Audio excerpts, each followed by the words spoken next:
বেকার খুব বেশি নেই পশ্চিমবঙ্গে, কিন্তু পশ্চিমবঙ্গে যেটা সমস্যা, যারা কাজ করছে তাদের রোজগার খুব কম। স্বাধীনতার পরবর্তীকালে আমাদের খুব ভালো একটা শিল্পের একটা ভিত্তি ছিল, কিন্তু সেটা আস্তে আস্তে ক্রমশ কমেছে। এইটার জন্য আরও বিনিয়োগ দরকার, বড় বিনিয়োগই দরকার, আবার সেটা কিন্তু রাষ্ট্রেরও বিনিয়োগ দরকার। এই চাকরিটাই কিন্তু এখন সংকটে গোটা ভারতবর্ষে। পশ্চিমবঙ্গের ছোট উদ্যোগ কেন হয় না ভালো করে? রাজনীতিটা আমাদের খুব বড় স্টেক, অন্য রাজ্যে কিন্তু এতটা নয়, রাজনীতি এতটা স্টেক নয়।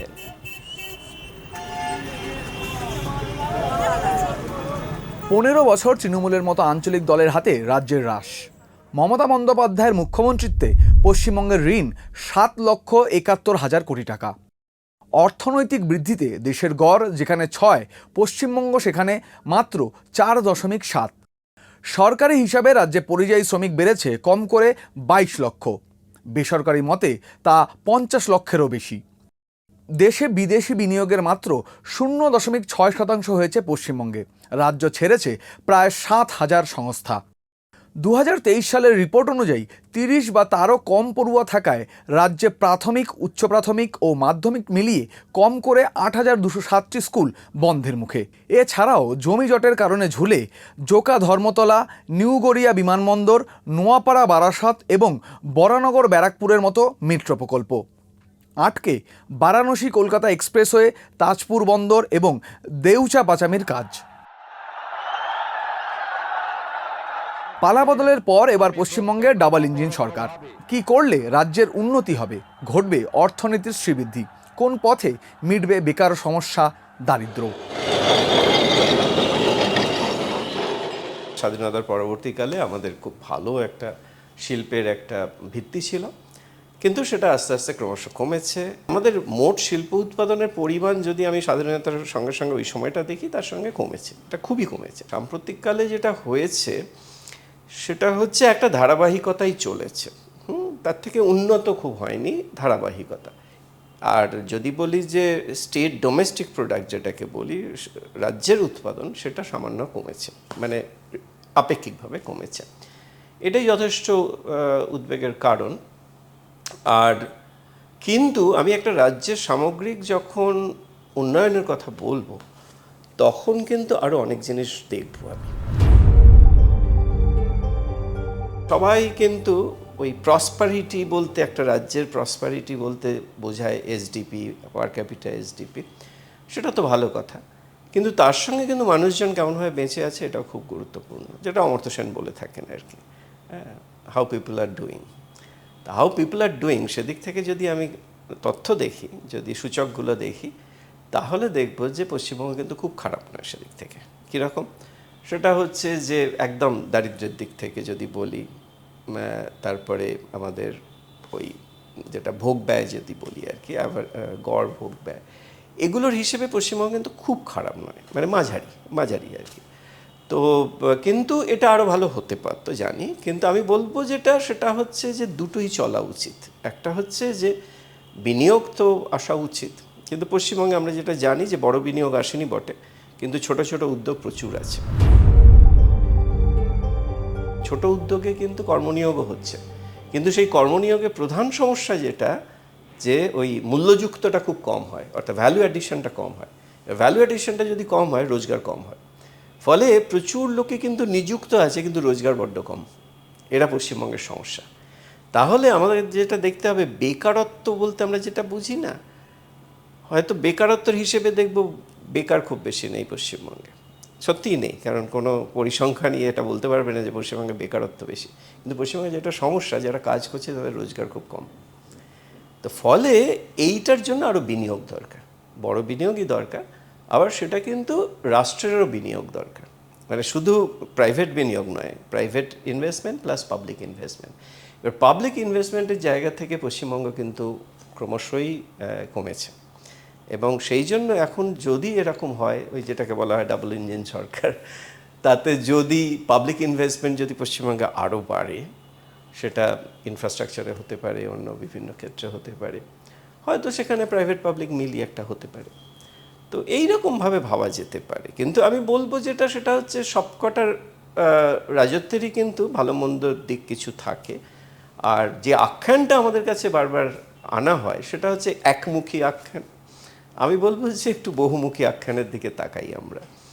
মানে আমাদের এখানে মাল্টি ডাইমেনশনাল পভার্টি তার সূচকের ভ্যালু পশ্চিমবঙ্গে হচ্ছে 11.4 আর গুজরাটে 11.6। গুজরাট তো 3 দশক ধরে তারা তো বৃদ্ধি করেছে, এবং সে গুজরাটের বৃদ্ধির ধারে কাছে আর কেউ নেই, তামিলনাড়ু একটু আছে। তাহলে দারিদ্র্যের সূচকে পশ্চিমবঙ্গ আর গুজরাট এক জায়গায় কী করে হয়?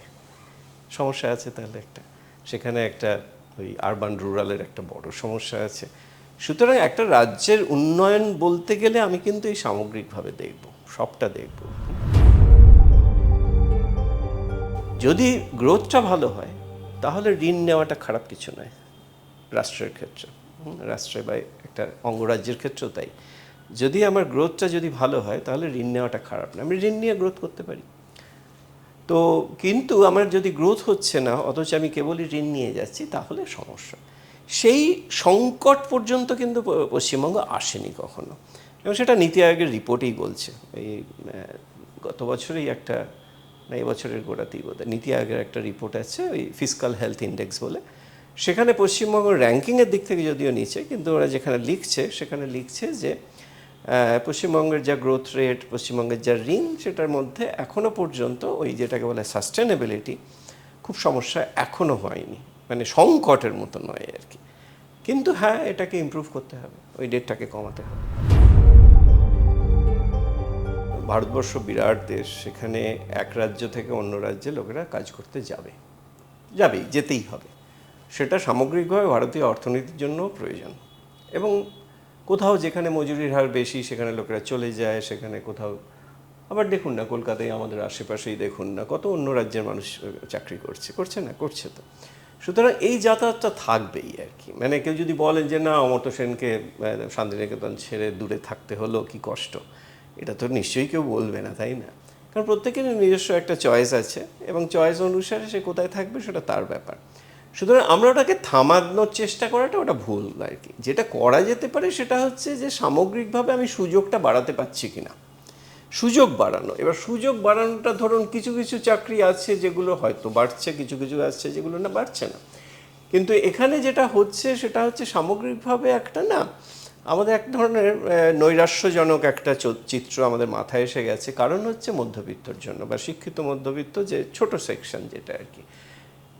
রাজ্য তো 10 কোটির রাজ্য, 10 কোটি মানুষ আছে, তো 10 কোটি মানুষের কথাও তো ভাবতে হবে। এবারে ধরুন আমার আপনার আত্মীয়রা, আমাদের ছেলেপুলেরা সবাইকে রাজ্যের বাইরে যেতে হয়েছে, কিন্তু আমি যেতে হয়েছে এটা বলবো না। কারণ হচ্ছে তারা বেটার সুযোগের জন্য তারা চলে গেছে এদিক ওদিক, আবার অন্য রাজ্য থেকে এখানে এসেও চাকরি করছে। এইটা নিয়ে না আমি খুব উদ্বিগ্ন নেই, মানে চাকরি ব্যাপারটা। কিন্তু এখানে ভাবতে হবে যে এই চাকরিটাই কিন্তু এখন সংকটে গোটা ভারতবর্ষে, কোনো বিশেষ রাজ্যে নয় এটা। কারণ হচ্ছে জানেন বোধহয়, প্রযুক্তি ইত্যাদি, এআই এইসব আসাতে চারিদিকে দেখুন এক একটা বড় বড় কোম্পানি কত ছাঁটাই করছে একসঙ্গে। তো এইটা তো সামগ্রিকভাবে ভারতবর্ষের সমস্যা, সারা পৃথিবীরও সমস্যা অনেকটা। এখানে কোন রাজ্য একটু বেশি, কোন রাজ্য একটু বেশি একটু কম করছে, এই আর কি, এর বেশি কিছু নয়। পশ্চিমবঙ্গের ছোট উদ্যোগ কেন হয় না ভালো করে? মানে ডাইনামিক ছোট উদ্যোগ, আমি বলছি না কোনো মতে টিকে থাকা, সেরকম আছে, কিন্তু ডাইনামিক ছোট উদ্যোগ তামিলনাড়ুর মতো, এইটা পশ্চিমবঙ্গে কেন হয় না? ছোট এবং মাঝারি, একদম ছোট না, মাঝারি।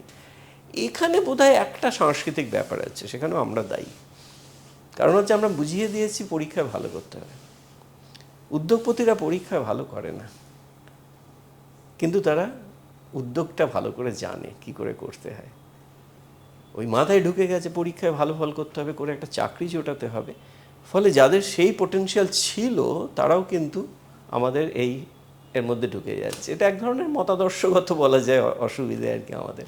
এটা শুধু আমি বলছি না, সমাজবিজ্ঞানীরা অনেকেই বলছেন আজকাল যে পশ্চিমবঙ্গে না এই উদ্যোগের ব্যাপারটা শুধু কলকাতা শহর ভিত্তিক না, আমাদের কলকাতা শহরের ওপর এটা বড্ড বেশি গুরুত্বটা আর কি। এই যে চারপাশে এত মানুষ আছে, তারা কীরকম উদ্যোগ নিয়ে কিভাবে করবে সেগুলোকে আরেকটু নার্চার করা, এই নার্চারিং ব্যাপারটা পশ্চিমবঙ্গের খুব অভাব আছে।